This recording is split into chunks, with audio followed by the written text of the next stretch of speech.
दोस्तों, जय हिंद जय भारत। मैं मदन लाल आज़ाद, संस्थापक संयोजक ठगी पीढ़ी जमाकर्ता परिवार और all India bike board taxi union. आज दिनांक 17 अक्टूबर 2023 को आपके समक्ष प्रस्तुत हूँ राजधानी दिल्ली से एक बड़ी खबर आप सबको बताने के लिए। लेकिन उससे पहले मैं आप सबसे अनुरोध करूँगा कि आप जिन साथियों ने हमारे YouTube चैनल युगांतर न्यूज़ को अब तक सब्सक्राइब नहीं किया है वो इसे सब्सक्राइब ज़रूर कर लें। मेरे इस वीडियो संदेश को ज़्यादा से ज़्यादा शेयर कर दें। और जिन साथियों ने अभी तक भुगतान की गारंटी के अधिकार कानून 2019 बट्स एक्ट के तहत अपने अपने भुगतान के दावे जमा नहीं किए हैं, अपने नज़दीकी सक्षम या सहायक सक्षम अधिकारियों को कलेक्ट्रेट या तहसीलों में जाकर वो अपने भुगतान के दावे अवश्य फाइल कर दें, चूँकि आप सबका भुगतान होने में अब 2 कदम शेष रह गए हैं और वो 2 कदम किसी भी समय पूरे हो सकते हैं। दोस्तों,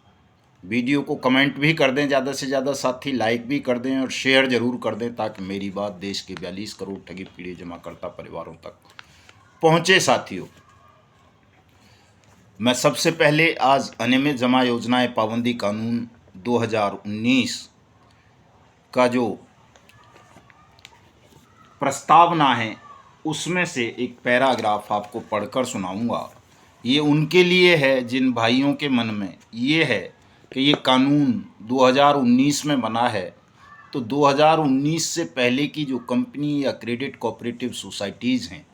उनके मामलों पर कैसे लागू होगा, क्यों लागू होगा, हमारा भुगतान इस एक्ट के अंतर्गत क्यों मिलेगा। दोस्तों, ये प्रस्तावना है कानून की। पहला पेज यहीं से शुरू होता है। किताब खरीद लें, आपको ना मिले तो हमने बहुत सारी किताबें प्रिंट करा रखी हैं आपके लिए। आप हमसे भी ये बुक मंगवा सकते हैं। बड़े काम की बुक है, आप इसे पढ़ लोगे तो आपके मन के सभी भ्रम दूर हो जाएंगे और आप अपना और अपने निवेशकों का निश्चित रूप से भुगतान उनकी जमा राशि का 2 से 3 गुना 180 दिन में करवा लेंगे। केवल ज़रूरत आपके जागने भर की है और इस कानून के विषय में आपको ज्ञान होना चाहिए। ये कानून कहता है दोस्तों, चूँकि अंग्रेजी की बुक है तो मैं इसे आपको हिंदी में बता देता हूँ। ये कानून कहता है कि सेंट्रल गवर्नमेंट ने या स्टेट गवर्नमेंट ने अब तक जितने भी कानून बनाए ठगी मामलों को लेकर, चाहे वो prize chit and money circulation scheme banning act 1978 रहा हो या चिट फंड एक्ट 1982 रहा हो या जो और पीआईडी एक्ट्स वगैरह स्टेट्स ने बनाए, राज्यों की सरकारों ने गैर कानूनी जमा योजनाओं को प्रतिबंधित करने के लिए या कानूनी जमा योजनाओं में डिफ़ॉल्ट करने के लिए, ये सभी कानून विफल रहे जमाकर्ताओं के हितों का संरक्षण करने में। इसलिए संसदीय जो समिति है, इससे रिलेटेड जो पार्लियामेंट्री कमेटी बनाई थी भारत सरकार ने, वो कमेटी ने, फाइनेंस कमेटी ने अपनी रिपोर्ट दी और उसमें रिकमेंड किया कि एक ऐसे अप्रोप्रिएट कानून की आवश्यकता है जो हर हाल में निवेशकों के, जमाकर्ताओं के हितों की, उनके धन की, उनकी जमा राशि की सुरक्षा कर सके। इसलिए भारत सरकार अनियमित जमा योजनाएं पाबंदी कानून 2019 को आज संसद में प्रस्तुत करती है और आग्रह करती है कि संसद इस पर विचार करके इस कानून को सर्वसम्मति से पारित करे। जैसा भारत सरकार का प्रस्ताव था दोस्तों, एज इट हमारी पार्लियामेंट ने इसको पास किया। 2 दिन इस पर बहस चली राज्यसभा में और लोकसभा में, दोनों दिन ये सर्वसम्मति से कानून दोनों सदनों से पास हुआ और 30 जुलाई को इस कानून को हमारे महामहिम राष्ट्रपति उस वक्त के ने 2019 में साइन करके कानून के रूप में देश भर में लागू कर दिया। तो ये क्लियर हुआ कि चाहे कोई भी कंपनी हो या क्रेडिट कोऑपरेटिव सोसाइटी 1978 से लेकर अब तक की या जो भविष्य में आएंगी, उन सब पर भी ये कानून प्रभावी रहेगा और उनके जमाधन की गारंटी भी इस कानून के द्वारा भारत सरकार ने ली है और दी है। दोस्तों, एक चैप्टर और है, लोग केवल एक्ट पढ़ लेते हैं, उसके तमाम चैप्टर्स को, नियम्स को, रूल्स को नहीं पढ़ते हैं। ये इस कानून का सेकंड शेड्यूल है दोस्तों, और सेकंड शेड्यूल में साफ साफ इस एक्ट में, इस किताब में भारत सरकार ने लिखा है कि जो reserve bank of India act है 1934 का, उसके भी सेक्शन 45(1) और एक्ट के 2 के 1934 को संशोधित किया जा सकता है। जो कंपनी या बैंक या non banking finance company RBI से अप्रूव्ड हैं, मान्यता प्राप्त हैं, वो भी अगर डिफ़ॉल्ट करती हैं आपकी जमा राशि वापस करने में, तो उन पर भी अनियमित जमा योजनाएं पाबंदी कानून 2019 के नियम लागू होंगे। और जो बट्स एक्ट अथॉरिटीज़ हैं वो ऐसी कंपनीज या क्रेडिट कोऑपरेटिव सोसाइटी या बैंक या फाइनेंस कंपनीज के खिलाफ कार्रवाई करते हुए उनकी प्रॉपर्टी को सीज करेंगे, नीलाम करेंगे और जमाकर्ताओं की जमा राशि का 2 से 3 गुना भुगतान करेंगे। पार्ट 2 सेकंड शेड्यूल का ही पार्ट फर्स्ट मैंने बताया 1934 के आरबीआई एक्ट के विषय में। इसी में आप देखेंगे, इसी का सेकंड शेड्यूल का ही जो पार्ट 2 है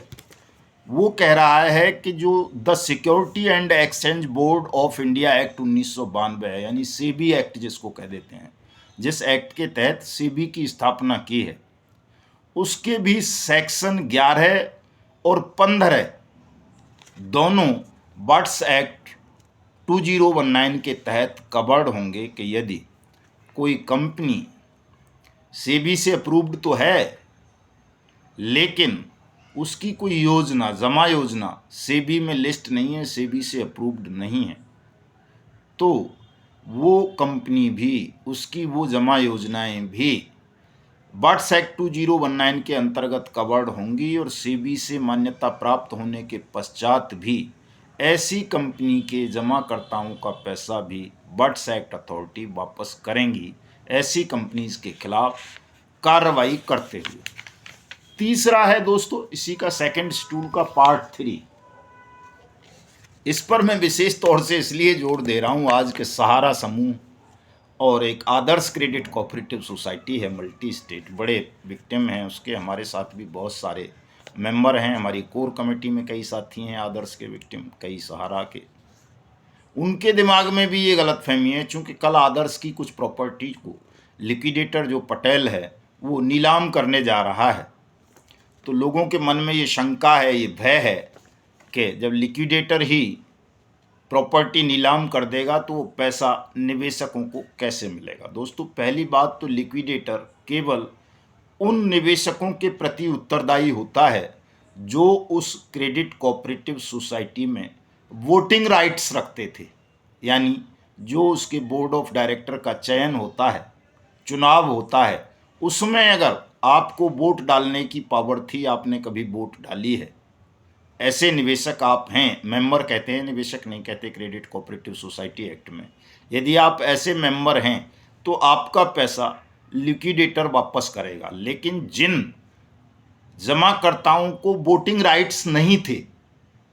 आदर्श क्रेडिट कोऑपरेटिव सोसाइटी या इस तरह की अन्य multi state credit cooperative society, चाहे वो जेकेबी हो, ट्रिनिटी हो, जनशक्ति हो, अनंत निधि हो, कैमना हो या संजीवनी, आपेश्वर, नवजीवन वगैरह, ये जितनी भी हैं इस तरह की, एचबीएन की भी एक क्रेडिट कोऑपरेटिव सोसाइटी रही है, टोगो की भी रही है, जीसीए की भी रही है, ऐसी कोई कंपनी नहीं जिसकी क्रेडिट कोऑपरेटिव सोसाइटी ना रही हो मल्टी स्टेट। उनमें अगर किसी ऐसे व्यक्ति का पैसा जमा हुआ है जिसको बोर्ड ऑफ डायरेक्टर के चयन करने में, चुनाव करने में वोटिंग राइट्स नहीं रहे हैं, उसने कभी वोट नहीं डाला, तो ऐसे निवेशकों का पैसा भी बट्स एक्ट अथॉरिटीज़ वापस करेंगी। इन तमाम multi state credit cooperative societies के खिलाफ एक्शन लेते हुए जो credit cooperative society multi state का एक्ट था, the multi state cooperative society act 2002, उसकी धारा 67 को अमेंडमेंट करते हुए बट्स एक्ट में समाहित किया गया है कि आप भले ही रेगुलेट हैं, लेकिन यदि आपने रेगुलेट होते हुए भी डिफ़ॉल्ट किया है, किसी जमाकर्ता का पैसा वापस नहीं किया है, तो आपकी रेगुलेटेड बॉडी भी, सोसाइटी भी, कंपनी भी, बैंक भी बट्स एक्ट 2019 के तहत कवर्ड होगा और उसका पैसा भी बट्स एक्ट अथॉरिटी ही वापस करेंगी, उसकी जमा राशि का 2 से 3 गुना। कुछ लोग धूर्त कह लो, उनको मूर्ख भी कह सकते हैं। कई मूर्ख भी हैं जिनको लगता है कि यार हम तो इतने दिनों से ये ज्ञान पेल रहे थे, अब ये नई चीज़ कैसे कह दें लोगों को, ये नया सत्य कैसे बता दें कि हम तो बट्स एक्ट की खिलाफत करते रहे हमेशा, अब बट्स एक्ट से ही भुगतान होना है, हम ये सत्य किसी निवेशक को, जमाकर्ता को कैसे बता दें। तो ऐसे मूर्ख भी इस भय के कारण, केवल कि हमारी मूर्खता उजागर ना हो जाए, वो बट्स एक्ट की खिलाफत करते हैं और तरह तरह का भ्रम आप लोगों के बीच में फैलाते रहते हैं। कभी लिक्विडेटर की बात करेंगे, कभी एनसीएलटी की, कभी सीआरसी की, कभी क्या बोलते हैं उसको पीएमएलए एक्ट की, कभी एसएफआईओ एक्ट की। वो अपने उस ज्ञान को आपके बीच में खुलने नहीं देना चाहते कि अगर उनका ये थोथा आधा अधूरा ज्ञान खुल गया तो आप उनकी बुद्धिमत्ता पर और ज्ञान पर संदेह करेंगे और हो सकता है आप उनके खिलाफ कोई कानूनी कार्रवाई भी कर दें। तो इस तरह के मूर्ख भी आपको बट्स एक्ट 2019 के खिलाफ अक्सर भड़काते रहते हैं, तरह तरह के भ्रमित सवाल करते हैं। तो ऐसे मूर्खों से भी आपको सावधान रहने की आवश्यकता है कि जो केवल अपने अर्ध ज्ञान को बचाए रखने के लिए या स्वयं को आपके बीच में बुद्धिजीवी ठहराने के लिए वो अगर बट्स एक्ट की खिलाफत कर रहे हैं, आपको भ्रमित कर रहे हैं, आपका आवेदन बट्स एक्ट के तहत दायर नहीं करवा रहे हैं, तो ऐसे मूर्खों की भी आप खिलाफत करें, उनके खिलाफ शिकायत करें और उनको फटकार भी लगाएं, उनका बहिष्कार भी कराएं। कुछ धूर्त हैं दोस्तों, कुछ धूर्त ऐसे हैं जिनका धंधा चल रहा है 1978 से लेकर अब तक चलता आया चंदे का धंधा। उन्होंने ठगी पीड़ितों को न्याय दिलाने के लिए भिन्न भिन्न नामों से संगठन बनाए। किसी ने पीएसीएल पल्स के लिए बनाया, किसी ने सहारा इंडिया के लिए बनाया, किसी ने जीसीए के लिए बनाया, किसी ने टोगो के लिए बनाया, किसी ने बाइक बोट के लिए बनाया, किसी ने विश्वकर्मा उसके लिए विश्वामित्र के लिए बनाया, किसी ने एचबीएन के लिए बनाया, किसी ने हीरा गोल्ड के लिए बनाया, किसी ने कुबेर के लिए, किसी ने जेबीजी के लिए और किसी ने किसी और के लिए, रोज वैली, पिनकॉन और ये जो दूसरी कंपनीज हैं इनके लिए। दोस्तों चूँकि सभी ने लगभग संगठन बनाए और लड़ाई भी लड़ी, मैं ये नहीं कहता कि उन्होंने लड़ाई नहीं लड़ी, लड़ाई लड़ी, लेकिन उनका ज्ञान अधूरा था, उनकी नीयत पाक साफ नहीं थी, उनको भुगतान का मार्ग नहीं पता था और 2019 से पहले तो कोई मार्ग बना भी नहीं था। तो वो लड़ाई लड़ते रहे, लड़ाई लड़ते लड़ते आज उनकी स्थिति ये हो गई थी कि उनको चंदा प्रिय लग गया था, चंदे का धंधा प्यारा लगने लगा था। आपके भुगतान से कोई लेना देना नहीं था, बल्कि कई तो उनके दिमाग में इस तरह शैतान घुस गया कि उन्हें लगने लगा कि हम ठगी पीड़ितों की लड़ाई लड़ेंगे। करोड़ों पीएसीएल पल्स के हैं, करोड़ों सहारा इंडिया के हैं, तो क्यों ना हम पॉलिटिकल पार्टी बना लें, क्यों ना हम चुनाव लड़ लें, खुद ही सांसद बन जाएंगे, विधायक बन जाएंगे, हो सकता है प्रधानमंत्री भी बन जाएं इस विखंडन की राजनीति के दौर में, तो हम तो सब कुछ कमा लेंगे, 50 सोसाइटी बना लेंगे, 50 कंपनी बना लेंगे। तो इस तरह की जो भावना वाले लोग थे, दूषित भावनाओं वाले लोग, वह भी बट्स एक्ट 2019 का विरोध करते हैं, चूँकि उनकी भी अब दाल इस एक्ट के बिना गलनी नहीं है। चूँकि बिना इस एक्ट के भुगतान नहीं होना, और भुगतान नहीं होना तो निवेशक उनका पीछा नहीं छोड़ेंगे, चूँकि उनको चंदा देते रहे हैं बहुत लंबे समय से। तो इस चंदे के धंधे के खत्म हो जाने के भय से भी कुछ धूर्त लोग बट्स एक्ट 2019 का विरोध करते हैं, हमारा विरोध करते हैं। कुछ और हैं, तीसरे किस्म के लोग हैं जिनमें मूर्खता और धूर्तता दोनों भरी हुई हैं। ऐसे लोगों को ये लगता है कि यार जब इन्होंने भुगतान कराने के नाम पर करोड़ों कमा लिया मदन लाल जी ने और दूसरे संगठनों ने, तो हम भी क्यों नहीं एजेंट सुरक्षा का मुद्दा ले आएं और उस मुद्दे को तूल दे करके लोगों को डरा धमका करके हम भी करोड़ों रुपए कमा लेते हैं, लोग डरे हुए हैं दे देंगे कुछ। ये धूर्त और मूर्खता दोनों सम्मिलित हैं इसमें। ऐसे लोग भी हैं, मैं तो उन्हें एजेंट सुरक्षा ठग मंडली नाम दिया है मैंने उनको। तो ऐसे लोग भी हैं, ये 3 किस्म के लोग हैं जो आपको आज भी भ्रमित करते रहते हैं और आपका भुगतान नहीं होने देना चाहते। दोस्तों सत्य एक है, कानून ये बन गया है, सबको पता है, हमने घर घर प्रचारित किया है, करोड़ों लोगों तक इसको पहुंचाया है।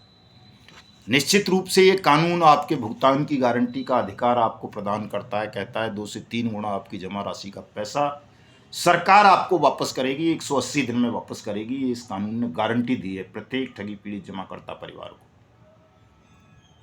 इस कानून के अलावा अन्य कोई मार्ग नहीं है जिसके माध्यम से आपका भुगतान हो जाए। कोई भी एचएस पटेल, कोई और दूसरा लिक्विडेटर, कोई एनसीएलटी, कोई सेबी, कोई सीआरसी सहारा पोर्टल आपका भुगतान नहीं करवा पाएगा। आपका भुगतान केवल और केवल इस एक्ट के माध्यम से होना है। और ये एक्ट दोस्तों सरकार क्रियान्वित नहीं करना चाहती, क्योंकि ये सेंट्रल लॉ है और जब तक सेंट्रल गवर्नमेंट की अनुमति नहीं होगी, जब तक सेंट्रल गवर्नमेंट फंड रिलीज नहीं करेगी, आपकी जमा राशि को छोड़ेगी नहीं ईडी और सेबी के कब्जे से, तब तक राज्य सरकार चाहते हुए भी आपका भुगतान नहीं कर सकती। दोस्तों आपको एकजुट होना पड़ेगा, तमाम लोगों को, चाहे आप आदर्श के निवेशक हों, एजेंट हों, एडवाइजर हों, चाहे सहारा समूह के, चाहे पीएसीएल पल्स के, चाहे टोगो के, चाहे जीसीए के, चाहे कर्म भूमि के, चाहे कल्पतरु के, चाहे रोजवेली के, चाहे पिनकोन के, चाहे आदर्श के, नवजीवन के, संजीवनी के, आपेश्वर के, खेतेश्वर के, धोकेश्वर के, समृद्धा जीवन के, साईं प्रसाद के, साईं प्रकाश के,